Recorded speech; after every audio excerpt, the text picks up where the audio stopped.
And here we are back again. This time it's round 15 of the 1994 season as part of the CustomF1 series. And we are at the Japanese Grand Prix at the legendary Suzuka circuit. Back in 1994 though, I assume it was kind of legendary, but it wasn't the legend that we know now. Because it was only on the calendar for, what, about 8 seasons at this point? I think it was first introduced onto the calendar back in 1987, if I'm correct with that. And now it's 1994, so this will be the 8th season it's been running on the Formula 1 calendar. We've had 2 races in Japan this season. We were planned to go to Aida at the second round. That did not work out. We went to Fuji Speedway for the 14th round of the season. So it's back-to-back races in Japan. And I guess that makes sense for it to be back-to-back weeks as well. Less travel for the teams overall. Logistically, it makes sense. This track, back here, back in this time, it was quite a long circuit. I mean, in modern times, you can lap this circuit in almost, what, sub 130, something like that, in the 2021 cars. Back in 1994, you're well into the mid 140s. 143.9 is Damon Hill's provisional pole time at the moment, and I'm on my fastest lap. It was my first flying lap in the session. I had a few laps later on, made a few mistakes, and then at the end of the session I actually crashed out. So I did not improve on this time that you're looking at right now. Of course I'm driving as Mika Salo. You guys will know that by this point if you've been watching the series. Mika Salo drives for my created team, Streamline Engineering, who entered the grid with a shoestring budget in 1994 and we're almost into negative figures in the finance side of things, so it's not looking too good. But on the exit of the final corner, we're going down towards the line. It's not going to be a provisional pole. It's not going to be a provisional top 10 or a top 20. It's a 147.3. It says we're 14th at the moment. But where are we? On the starting grid. So here are the qualifying results for the Japanese Grand Prix, and it's a return to form for Ayrton Senna, who is now the world champion. He takes pole position ahead of Michael Schumacher, Damon Hill in third with Verstappen in fourth, John Alesi rounding out the top 5. Then we have the 2 McLarens of Häkkinen and Blundell, Zomba Reith on his second race for Ferrari and his second race in Formula 1. Starts in 8th place ahead of Mark Blundell and Heinz-Harald Frentzen rounding out the top 10. De Cesaris sets off from 11th place with Blundell's teammate Katayama down in 12th place. The 7th row of the grid consists of both the Jordan cars, Barrichello ahead of Irvine. Onto the second half of the grid, it's the 2 Ligier cars, Panis ahead of Bernard, followed by the 2 Footwork cars, Morbidelli ahead of Fittipaldi. Kaya Mahendra impressing in qualifying today, up in 19th place, Beretta in 20th, then we have the lead Minardi of Alboreto. Eric Comas sets off from 22nd place with Martini in 23rd. Then the 2 Lotus cars, Johnny Herbert and Philippe Adams, returning to the grid today due to Alessandro Zanardi's injury sustained in the previous round at the Pacific Grand Prix. Roland Ratzenberger in 26th, Mika Salo all the way down in 27th place, and he splits the 2 Simtex with David Brabham rounding out the grid. Onto the pre-race information. It is the Suzuka circuit in Japan. It's a 5.8km circuit featuring 19 corners and one of only 2 FAA Grade 1 circuits to feature a figure of 8 layout, the other one being the Fiorano test circuit at Ferrari's base. And we've got 53 laps ahead of us and it's going to be dry throughout the race. I'm starting in 27th place, my teammate in 19th place. Could it be a good end to the season with 2 rounds to go? There's only one more thing to do, and that's go racing. The 1994 Japanese Grand Prix is next.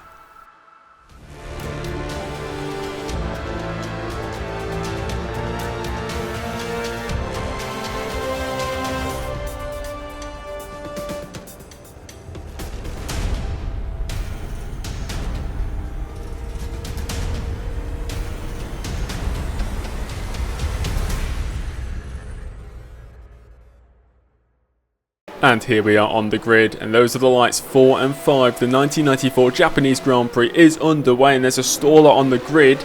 It seems to be the Minardi of Alboreto, who have already gained 1 place and possibly make that 2 as we're side by side with the Simtek of Brabham going down towards the first corner. Sorry, it's Martini retiring on the starting grid. Very, very slow, and look at that, it's the Lotus really trying to take advantage of this. The field really being packed up into that first 2 corners, and we've actually gone round the outside of Brabham, who did overtake me down towards turn 1, but we've got him back. So we're up to 26th place, gained 1 place, and that's due to Martini's retirement. Still between 2 Simtecs, and I've really been struggling keeping up with the other drivers on the grid throughout the first sector. Those medium speed corners really do not suit my driving style or the car. Of course, we are lacking a lot in downforce. Our engine power isn't too bad, but the downforce side of things we're lacking, as we're looking possibly up the inside of Ratzenberger there into this right hand and down towards the, well, under the bridge and down towards the hairpin for the first time of 53 times this race. And we got up the inside of Ratzenberger. I look to the inside of Johnny Herbert, who's already been passed by his teammate Philippe Adams. Philippe Adams, he had a few good results this season as well. He wasn't outshone when he was teammates with Zanardi for I think a string of about 7 races, because Johnny Herbert did of course get injured earlier on in the season. And now it's Herbert's time to go up against Adams, which for Lotus this might be a really good indicator and what they're going to do next season for their driver lineup. Do they stick with their current lineup? Do they switch and promote Adams from reserve driver role to a main driver role? Well, this will be a great indicator to what they might do. And here was a start from the leader's perspective. Senna gets a great launch and leads down towards turn 1. Michael Schumacher slots into 2nd place, and Hill and Verstappen going side by side in the battle for 3rd place, with Verstappen on the inside line into turn 2. Takes that position away from the Briton of Damon Hill. So Verstappen up to 3rd, Schumacher in 2nd, and Ayrton Senna leads the way at the start of the Japanese Grand Prix. This is what happened to Martini on the start, a stall. Luckily not to be collected by the streamline of Mika Salo, but Martini becomes the first retirement of the race. Moving on to lap 7, we've got a train forming behind Heinz-Held Frentzen in the Sauber, but that train's not going to go any further as Frentzen pulls over to the side of the track. He retires, releasing a whole host of cars to go past him. It's been a steady start to the race. It's lap 9, going on to lap 10 now. I'm still behind Herbert. I've been struggling to get close. I close up in the middle and final sectors, but I lose so much time during the first sector. As I previously stated, it's not my strongest sector by any means, and we are on a 2-stop strategy. I'm pitting on lap 13 and lap 33. My teammate, I think, is going slightly different, maybe lap 15 and 34 or something like that. And so far my teammate well inside the top 20. I think he's up in 17th or 16th place. It's a really good start to the race for Mahendra, who's had absolutely dire luck so far this season, retiring from more races than he's finished. And hopefully he can end the season on a high, because he's one of those drivers with a lot of potential, and other teams will be looking at that. They'll be thinking, is it worth a shot trying to bring Mahendra into their team? Will he perform at a higher team? Is he a right fit for their team? But without the results backing the driver, it's going to be difficult for Mahendra to actually find a seat for the 1995 season. We're about a quarter of a way through this race. Senna leads from Schumacher, Verstappen in 3rd. We're currently looking at Andrea de Cesaris, who's down in 9th place. There's not too much to talk about right now. Zomba Reith has jumped ahead of both his teammates and both McLarens. He's up into 5th place, so a brilliant start to the race for Zomba Reith. The end of lap 13, and it's time for my first out of 2 scheduled stops in this Grand Prix. Of course, it's staying dry throughout, so as long as I avoid any unforeseen circumstances such as spins and crashes, we should only make 2 stops in this race. Pitting from lap 24, and Ratzenberger behind me is also into the pits. So Ratzenberger possibly on the same strategy as me. It's going to be a battle between Streamline and Simtech in the pits. Not only do we battle on track and in the Constructors standings, it's a battle in the pit lane. And it looks like Simtek's just got the jump on us. So Ratzenberger in the Simtek jumps above me. David Brabham, who pit I think on the previous lap, is still going to be behind. But I've lost out there to the Simtek of Roland Ratzenberger.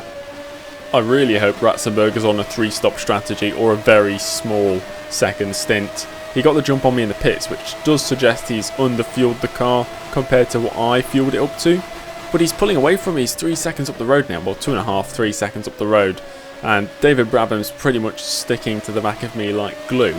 The Simtecs right now have the upper hand. Senna rejoining the race after his first pit stop on the end of lap 19. And he rejoins just in front of Michael Schumacher. Michael Schumacher going for the earlier stop. And Senna versus Schumacher rages on throughout the whole season. It's still going on at round 15 of the Japanese Grand Prix. Brabham is putting me under so much pressure, and I get distracted because one of the Benettons, I think, who lapped me, went wide. So I make a slight mistake, almost crash into Brabham, but he makes it past me. So I'm down to 26th and last of the running order. Only Frentzen and Martini behind me, but of course they've retired from the race. And if I want to get anything out of this race, I'm going to have to get a move on, really. David Brabham and Roland Ratzenberger, they're our main targets in this Grand Prix. Zomba has had a great start to this Grand Prix, jumping into the top 5 in only his second ever Formula 1 race. But at the spoon curve, he's pulling off the track, and it's brake failure, and he's out of the Japanese Grand Prix. We have reached half race distance. Senna still leads. Schumacher's been into the pits, so Verstappen is up into second place. We're currently looking at Eric Bernard down in 16th place, having a bit of a quiet one. His teammate Olivier Panis on the edge of the top 10 right now. It's looking good for him, and sadly Zomba's retirement means he's out, and John Alesi is back into the points. Here we see Eric Comas about to be lapped by Damon Hill, so he'll have to get out of the way. Oh, well, he's getting out of the way, certainly getting out of the way. That's brake failure at the spoon curve, not the first driver to suffer from that today, joining Zomba on the list of retirements at that exact corner. Hakkinen has had a tough year with some not so strong results, and it's not going to be a strong result today. He stops on track, engine failure sees the McLaren retire from this race. On to lap 27, about halfway through the race, Ratzenberger's into the pits, and I think Johnny Herbert has also been into the pits. He might be on a one-stop strategy. He's about 8 seconds behind me now, and I'm right on the back of David Brabham. I'm just looking for an opening to make a move. And on the end of lap 28, David Brabham into the pits. So I've overtaken both Simtex. They've both had very short middle stints, which suggests to me they're both on a 3-stop strategy, or they're going for a very long final stint in this Grand Prix. But that means I'm up to 21st, but 20th, mate, not 20th with all the retirements. Michele Alboretto's just come out of the pits as well. The Minardi is about 3.5 seconds up the road. And Senna into the pits for a pit stop. Well, his mechanics aren't there ready for him, and Senna's pulling into the pits. He's out. Senna, gearbox failure. Senna is out from the lead of the Grand Prix. Some big retirements today, and it's going to get bigger with a big crash here for Eddie Irvine. Brake failure straight into the wall. A heavy impact. Hopefully he's okay. Well, Senna's retirement has meant that Jos Verstappen now leads the Japanese Grand Prix, and with almost 50%, or over 50% of the race already completed, could Verstappen potentially win? So many brake failures today. Olivier Panis is the next on that list, and once again at the spoon curve, almost collecting Eric Comas's stricken LaRousse, but Panis becomes another retirement to the Japanese Grand Prix. All these retirements have really helped me in this Grand Prix. I'm up to 17th now as I almost crashed going into the pits. I went in a bit too fast then. I was trying to really attack the pit entry because I wanted to stay ahead of at least David Brabham. Roland Ratzenberger almost closed the gap to me after... Well, they're on a 3-stop strategy, surely. They're on a very, very aggressive strategy. And Ratzenberger right now has track position. And David Brabham's going to go through as well, so I've lost a load of time since they've been into the pits. I'm going to rejoin, it seems, down in 20th and last of the running order. And David Brabham is going to be about 6-7 seconds up the road. Verstappen, the race leader, into the pits, and that's going to allow Michael Schumacher, his teammate, who had already pit previously about 5 laps ago, into the race lead, and the gap is about 5 seconds between the two Benettons. It's Katayama versus Blundell in the battle at Tyrrell, and they're getting stuck behind a few back markers there. It seems to be, is that Philippe Adams in the way? But, well, Blundell's not going any further. He's pulling off the track, and once again, it's brake failure. 3/4 race distance. Schumacher leads, Verstappen second, Damon Hill in third place. We're looking at Ukyo Katayama, who's up in the points positions right now in 6th place. Andrea De Cesaris is having a good race as well in 7th, Barrichello in 8th, Fittipaldi for a footwork up in the top 10. Look at this, Verstappen all over the back of his teammate Schumacher and into the final chicane. On lap 39, they're going side by side. Schumacher jumps across the second part of the chicane to hold on to the position, but only for the time being, with Verstappen in the slipstream of his Benetton teammate. And there's a car rejoining the track. It's Ukyo Katayama, the number 3, The Tyrrell is going to get in the way. It's a back marker and Verstappen up the inside. Verstappen up the inside into the first corner. Goes wide. Throws up a lot of gravel, but manages to hold on to the position. And he's, taken the race lead with only about 13 laps to go as we're on to lap 40 of this Grand Prix. Katayama is proving to be a massive nuisance for the two Benettons as they're trying to find a way through. Schumacher goes back up the inside of his teammate. They run side by side yet again, but Schumacher's going to have to back out of that as Katayama's still in the way. Verstappen manages to clear the Tyrrell and so does Schumacher. And now Schumacher closing up to the back of Verstappen again. Will there be team orders in play here? Will Schumacher be told he can go through? He's not in the battle for the championship anymore, but the Constructors' Championship is still well and truly on as Schumacher scythes his way past his teammate yet again, and they both cut the hairpin trying to get ahead of each other. So I'm getting lapped by the Cesaris in the Sauber, and as I put the power down, I spin. Big spin there.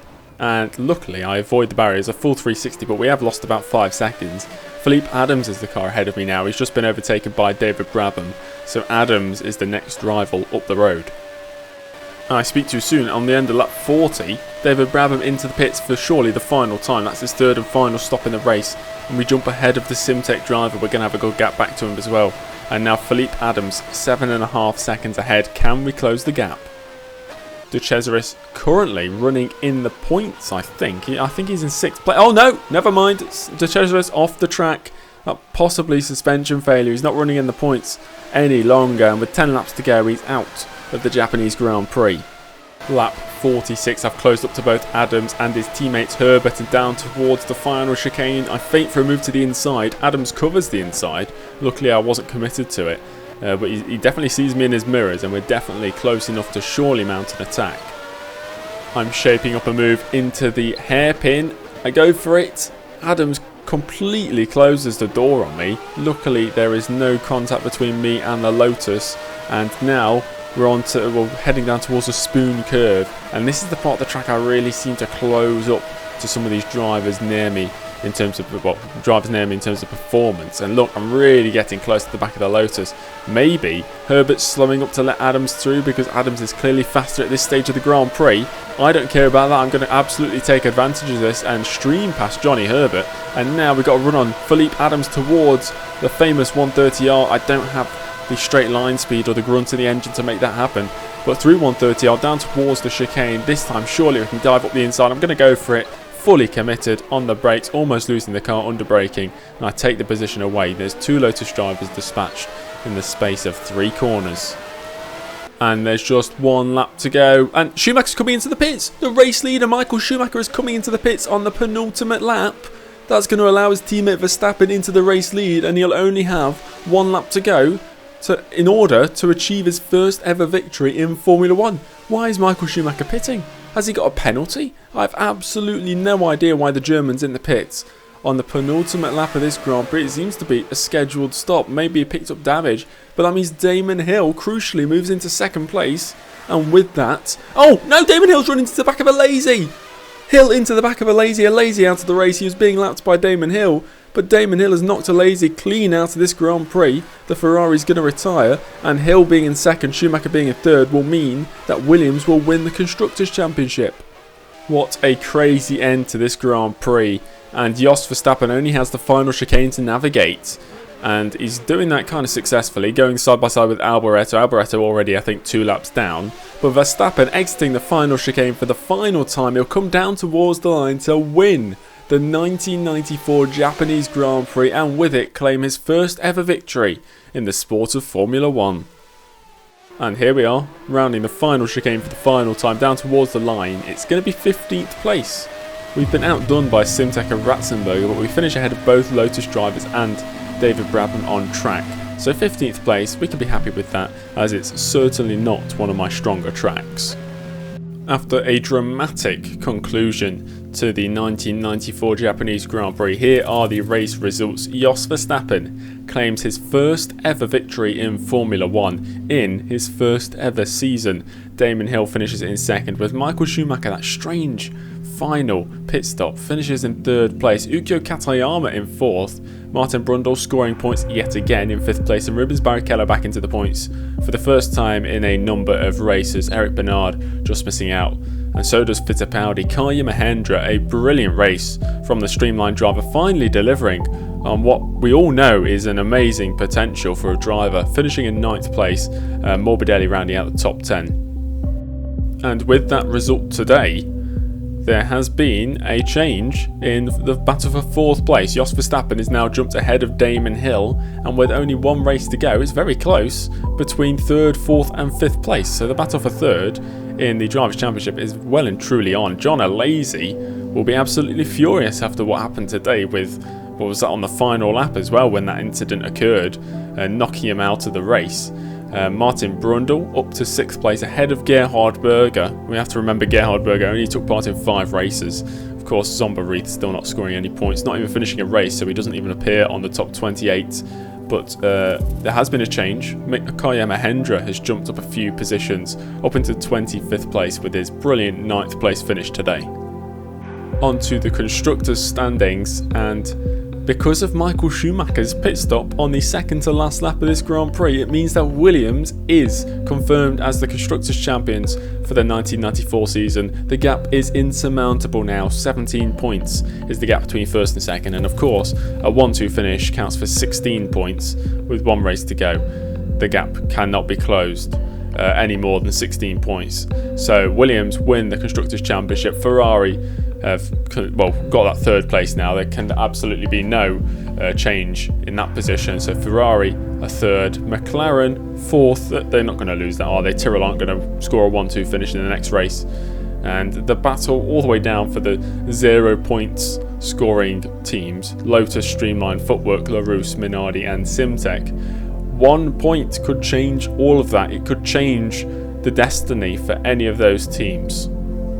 A quick look at the team updates. We have the Australian Grand Prix at the Adelaide Street Circuit next time out. So that'll be on Friday. 2 videos this week. I was opened in 1985, a brilliant track as well, quite small. So it's going to be, I think, 81 laps. A mammoth Grand Prix. The team's finances not looking good at all. After the final race, we will be in minus figures. So we might have to look towards maybe a paid driver next year. We'll have to wait and see. And that is the end of that, guys. Thank you for watching this race. Make sure to give the video a like, subscribe if you haven't already, comment down below, join the Discord, check out all the social media links down in the description as well. And that's all I have time for. Thanks for watching, guys. I'll see you in the next one. Goodbye.